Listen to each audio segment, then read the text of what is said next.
Morning time. Do not linger. Which chapter are you on? I wish you had a number. Bum bum bum bum bum. More desert. Yay. The next day passes in a blur. You walk and walk and walk, stopping to rest only when and where you can. The landscape stretches ahead, behind and around you, barely changing. You find yourself a small tin shed among a pile of scrap to sleep in just as night descends. By noon the next day, you can finally see some of the mountains in the distance. Once you reach them, Trash seems pleased. Apparently, you're going in the right direction, and the next step of the journey means climbing. The walk up the mountains is not very steep, but it is still harder than going on the flat, and it doesn't take too long for you to start flagging. But there can be no stopping, not now. We must keep moving forward. The climb gets gradually steeper and tougher until finally you reach a flat ridge wide enough to walk along. Now we need to find a way down this side that isn't, sheer cliff. Right. It's a very dangerous place to be, walking so close to open air and a long drop. Yeah. Luckily, you have the incredible pain in your feet to distract you from that fear. Your blisters must have blisters on their blisters by now. Hey, I heard you didn't like blisters, so never mind. Hey look! Trash points down below where a sandstorm is whipping up. Not too long after, the savage wind is starting to reach even up here. Balancing becomes more an effort, and in progress slows almost a standstill. You keep catching Trash glancing at you, flexing his hand like he's ready to grab you at any moment if you falter. Suddenly, a big gust sends you stumbling to the side. You try to steady yourself with one foot, but the other comes down and land on nothing but air. Great, I was just about to say, I'm fine, buddy, but I'm not, clearly. And then you're falling. Trash's hand whips out and grabs you by the arm just before you go flying. Oh, great. You're safe, but the same can't be said of your backpack. No, backpack! In the flailing, it slips free of your arms and disappears into the abyss below. No! Shit, that's the answer. That pack has half of all your water and food rations in it. Trash lowers himself to his belly and peeks out over the edge. I can see it! Where is it? You crouch and follow his gaze. The pack is hanging by a strap a little way down the rock face. Damn it. We can't just leave it behind. I know, we're gonna run out of supplies. Trash shrugs off his own backpack and starts digging through it. What are you doing? Probably finding a rope. Yep, producing a colored rope, Trash starts tying it around his waist. I'm gonna climb down. You need to hold on the other end of this, okay? Why was I the only one who got knocked out of balance? Jeez.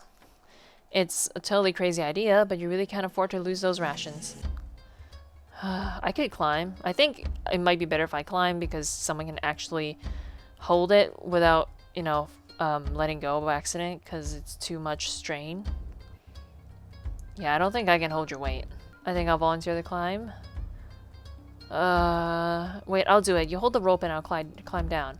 Yeah, that's a cute joke. You'll lose points for bad timing, though.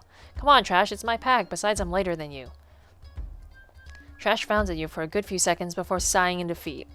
Damn it, you talk a lot of sense. He helps tie the rope around your waist and thighs until you have a rudimentary but firm harness. After winding it around a prominent rock, it's as close to an efficient pulley as you're going to get. Lana, what? His hands land heavy on your shoulders. Don't add extra weight now. Are you sure? Yeah. Leave it to me. Let's go. After a few After a few deep calming breaths, you start your descent. The rock face makes a sheer drop with very few solid holds for your feet and hands. Combined with a strong wind whipping about your body, it makes progress slow and fraught with danger. Looking good, babe. Easy does it. Great. Trash's constant encouragement grows fainter in your ears as you get closer and closer to the lost pack. You better grab onto that tight and don't be like that other time when you couldn't grab that hose. Finally, you're low enough to reach out and grab it. You manage to unhook it from the ledge, but there's no way to secure it to your back in this position. So very slowly and carefully, you have no choice but to climb one-handed back up the rock face. Awesome, man, you're doing great. Just keep coming, nice and slow. The excitement in Trash's voice urges you on. Pride starts swelling in your chest. Don't you dare. Don't do that. You did it. Suddenly a foothold supporting your left leg crumbles and you slip. Oh, of course. You always... Grasping at the rock as your body slides downwards, you feel the sharp stone cut through your palms as you desperately try to hold on. Lana! Yeah, I'm screwed. The pain takes over for a moment, a fatal moment, and suddenly you're in free fall. The rope snaps taut and your fall is over as soon as it began, but now you're swinging helplessly. You got me? How? Still flailing in mid-air and holding onto the backpack with one hand, you can't get a hold onto the rock face again.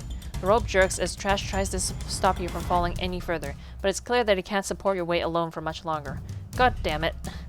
Hold on to the rope! You grasp it with your injured hand as best you can. It doesn't help much. Damn it. Drop the pack. No! But we need it. Are you sure? Oh, God. I mean, I understand life is more important than that pack. Ugh. I'm not gonna... Okay, saying but we need it is probably just gonna make another argument and be like, yes, drop it! I'm gonna drop it. I'm gonna have to drop it. Barely biting back a cry of despair, you release the backpack. It goes flying down and disappears. Now able to hold the rope with both hands, you manage to find your footing against the rock face. Yay me. Climbing step by painful step, you finally make it back to Trash.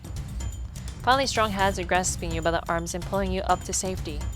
Even once you're safe, they don't let go. Instead, you find yourself wrapped tightly in a pair of trembling arms. It's okay, I'm fine. It finally hits you, truly hits you.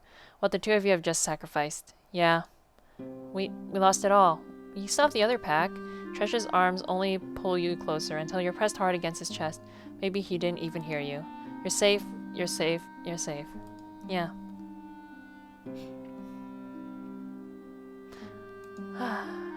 You throw your arms around his waist and hold on as if he's your only anchor to the earth.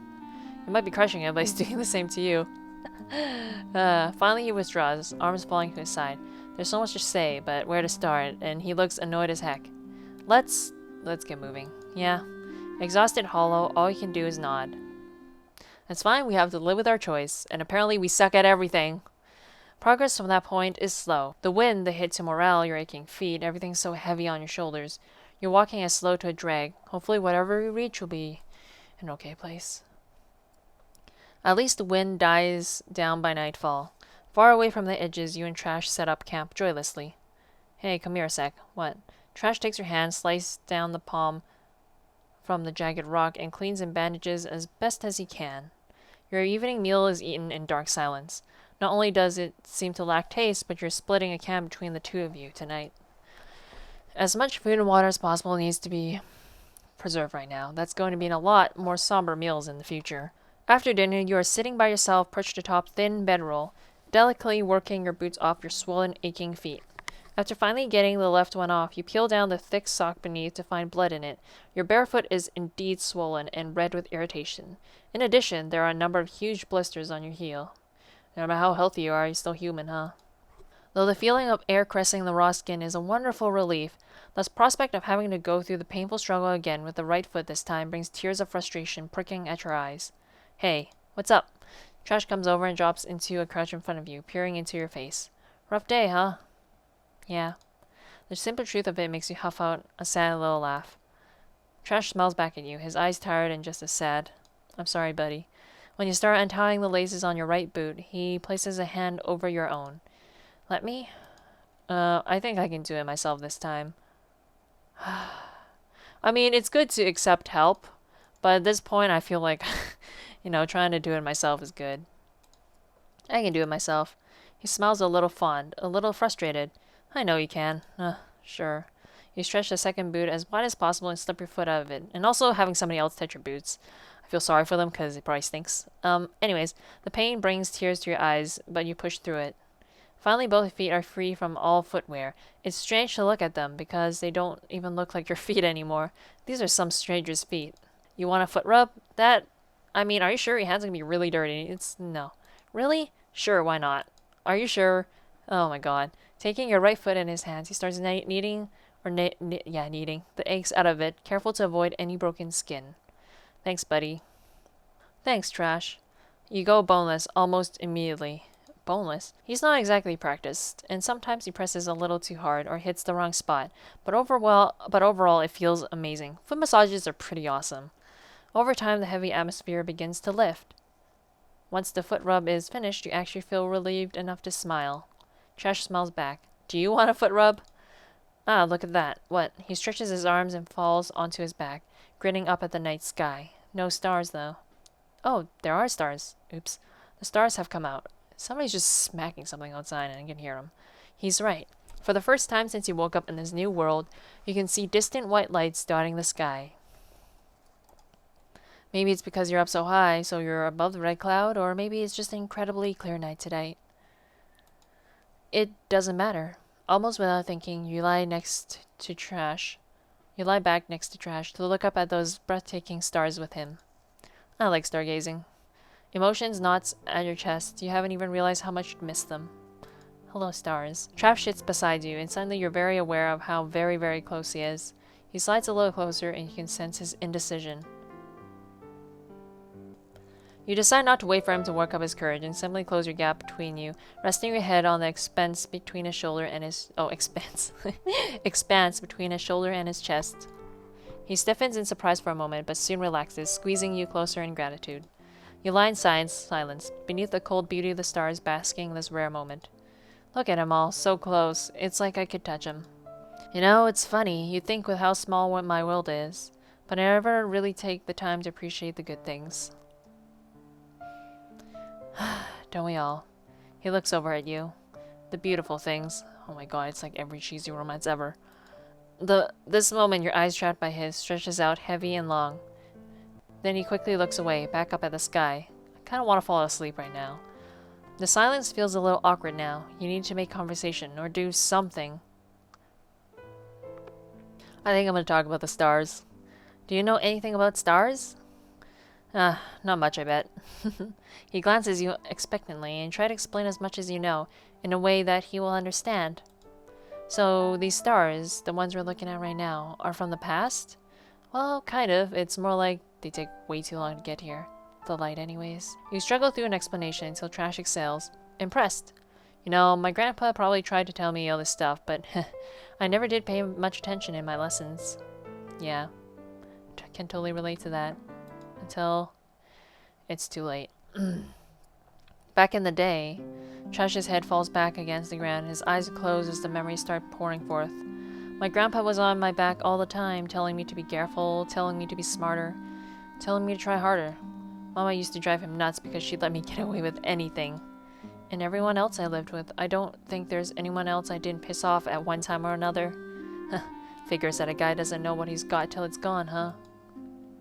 After all his time, he still hasn't said what happened to his old community. It's gonna be sad, isn't it? And as always, you don't feel like you can ask. So, hey, what about your family? Mine? Yeah, you never mention them. I always felt very loved. We didn't really get along. It's too painful. I don't really want to talk about this. We definitely want to talk about this. I don't want to be like, oh, I don't want to talk about it. Let's just go with the first one. I always felt very loved. I don't know, the other two options felt like they would put a damper on things. This character can enjoy it, at least. That's nice, real nice.